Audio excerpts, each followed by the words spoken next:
रात्रीचे हे साधारण 10-10:30 वाजले होते. आम्ही बसलेलो मित्राच्या खाळ्यात. एका बाजूनं रातराणीचा सुवास येत होता. वारा अंगाला किंचित बोचत होता. मधूनच रातकिड्यांचा आवाज वाढायचा. पानांची सळसळ ऐकायला यायची. कोकणात होतो त्यामुळं मासे, समुद्र, आंबे इथनं सुरू झालेल्या गप्पा हळूहळू भूतांवर आलेल्या.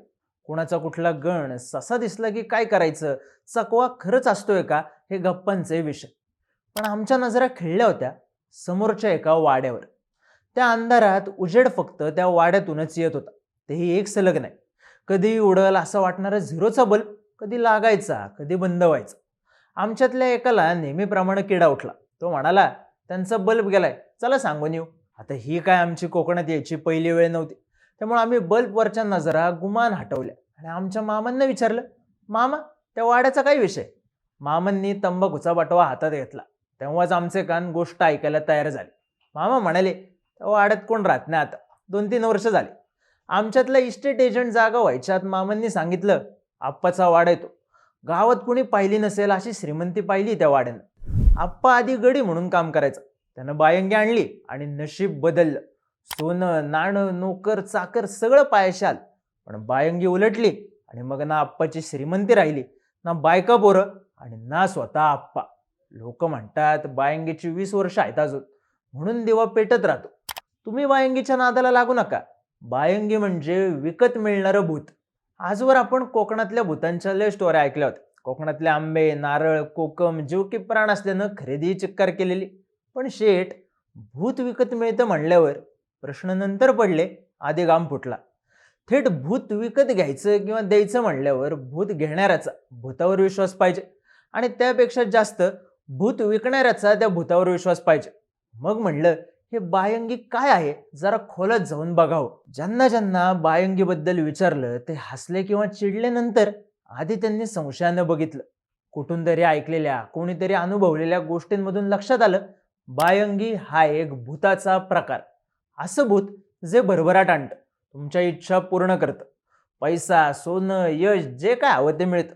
कोर्टात केस असली निकाली लागते. पोरगांना अपास होत असला पास होतो. बदल्यात फक्त बायंगीच्या मागण्या पूर्ण करायच्या. या मागण्या पूर्ण झाल्या नाहीत किंवा जितक्या वेळेसाठी बायंगीला आणले ती वेळ ओलांडली गेली तर बायंगी उलटते. घराला, तिला ठेवणाऱ्या माणसाचा नाश करते. जितकं दारिद्र्य आधी होतं त्याच्यापेक्षा जास्त भयानक परिस्थिती होते. मानवी भावना किती विचित्र असते बघा. बायंगी खरी की खोटी हा प्रश्न आम्हाला नंतर पडला. आधी डोक्यात आलं, मिळती कुठं? उत्तर पण सापडलं. बायंगी गुरुवाकडून किंवा तांत्रिकाकडून विकत घ्यावी लागते. बायंगीची किंमत पण बऱ्याचदा ठरलेली असते, 10,000 रुपये. भीतीनं श्वास गिळायची वेळ आली तरी भूत विकत मिळतंय हा भुंगा डोकं पोखरायला लागलेला. याच भुंग्यापायी आम्ही माहिती काढली. कुणी सांगितलं, रत्नागिरीत लांजा तालुका आहे, तिथं गोळवशी नावाचं गाव आहे, तिकडं जा, हमकस मिळेल. कुणी राजापूरचा पत्ता दिला, कुणी साताऱ्यातला. पण तिकडं नेमकं कुठं जायचं, कुणाला भेटायचं, काय मागायचं, ह्याचं उत्तर मात्र कुणाकडेच नव्हतं. पण हा, बायंगी मिळते कशी ह्याची माहिती मात्र सगळ्यांना होती. कोणाच्या मते गुरुवाला किंवा तांत्रिकाला भेटायचं. ते पैशांचा जो आकडा बोलतील तो त्यांना द्यायचा. कोणी सांगतं एक पूजा असते, ज्यात कणकेचे दिवे असतात, पांढरी भावली असते, नारळ असतो, मंत्र भस्म वगैरे वापरून यात आत्म्यांना ठराविक काळासाठी आमंत्रित करतात आणि मग हे मंत्र मारलेलं सामान त्या ठराविक काळासाठी तुमच्याकडे ठेवायचं. पूजा, नैवेद्य, मानपानाचे सगळे नियम पाळले तर बायंगी वश होते. तुमच्या मनातल्या इच्छा पूर्ण होतं. तर कुणी सांगतं अमावस्येच्या रात्री स्मशानातून बायंगी नारळात भरून आणतात. हा नारळ कुणाच्याही दृष्टीस न पडता त्याची विधिवत पूजा करून घरात ठेवायचा. नारळ कितीही वर्ष घरात ठेवला तरी खराब होत नाही. फक्त बायंगीचे नियम मोडून चालत नाही. जर 7 वर्षांसाठी बायंगीला आणला असेल आणि 7व्या वर्षानंतर बायंगी परत गुरुवाकडे नेऊन दिली नाही तर घराचा सत्यानाश होणार. या वाक्यावर हो म्हणून मान डोलवणारे किमान 50 जण तर सहज भेटतात. पण रत्नागिरी आणि लांजाचंच नाव काय येतं?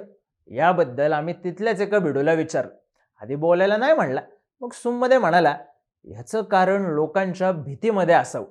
इकडं कुणाचे नारळ, काजू चोरीला गेले तर पहिलं कारण गुरुवाला किंवा गावकाराला म्हणजेच गावाच्या मुख्य पुजाऱ्याकडे जातं. मग देवाला साकडं घालून चोरी करणाऱ्याच्या नावानं नारळ बांधून जाप मारतात. मग देवाच्या भीतीनं चोऱ्या थांबतात. गावात अशी समजूत असते की देवाच्या शक्तीचा वापर गावच्या भल्यासाठी झाला पाहिजे. मग त्यात गावाच्या किंवा गावातल्या लोकांच्या विरोधात काही करणाऱ्याची गय करायला नको. गावाच्या देवाची जबाबदारी या गुरव किंवा गावकऱ्यांकडे असते. त्यामुळं गावावर एका प्रकारे त्यांचा कंट्रोल असतो. यातूनच काही लोक जुन्या गुरुवाचं भूत नारळात बांधून देऊ लागले. रत्नागिरी राजापूरमधल्या काही भागात गावकऱ्यांचं प्रमाण जास्त आहे. त्यातूनच हे पुढं आलं असावं. पण नंतर तांत्रिक लोकांचाही यात शिरकाव व्हायला लागला आणि अमुक तमुक ठिकाणी 10,000ला भूत मिळतं अशी बायंगीची जाहिरात व्हायला लागली. बायंगीवर विश्वास नसलेले या सगळ्या गोष्टी नाकारतात. पण विश्वास असणाऱ्यांच्या मते बायंगी ही एक तामसिक शक्ती आहे, जिच्यामुळं कामात भरभराट होते, पण त्याचे दुष्परिणाम सगळ्या कुळाला सोसावे लागतात. बायंगीमुळं मोह इतका वाढत जातो की माणूस त्यात अडकतो आणि इच्छा असूनही परत फिरता येत नाही. मग बायंगीला शब्द दिल्याप्रमाणे परत पाठवलं नाही तर ती उलटी चक्र फिरवायला सुरुवात करते. त्यामुळं याच्या नादी लागू नका आणि कष्ट करून श्रीमंत व्हा असाच सल्ला मिळतो. पण म्हणून काय लोकांचं कुतूहल शांत होत नाही. बायंगी शोधायचा प्रयत्न करणारे कित्येक जण असतात. त्यातलं कुणी म्हणतं आधी मिळायचं, आता तसलं काय मिळत नाही. कुणी म्हणतं पत्ता आणि पैसे घेऊन लय गोलगोल फिरलो. पण बायंगीचा विषय म्हणल्यावर कुणी दारात उभंच केलं नाही. नाही म्हणायला आपण बायंगीच्या इच्छा पूर्ण केल्या की आपल्या इच्छा पूर्ण होतात, नियम पाळले की काय होत नाही असं छाती ठोकून सांगणारे टॉम क्रूज लय भेटतील. पण तुम्ही घेऊन बघा की असं म्हणलं की तोंड फिरवतात. कसं आहे, भरभराट येण्यामागं कष्ट असतात. कदाचित थोडा फार लक फॅक्टर असतो.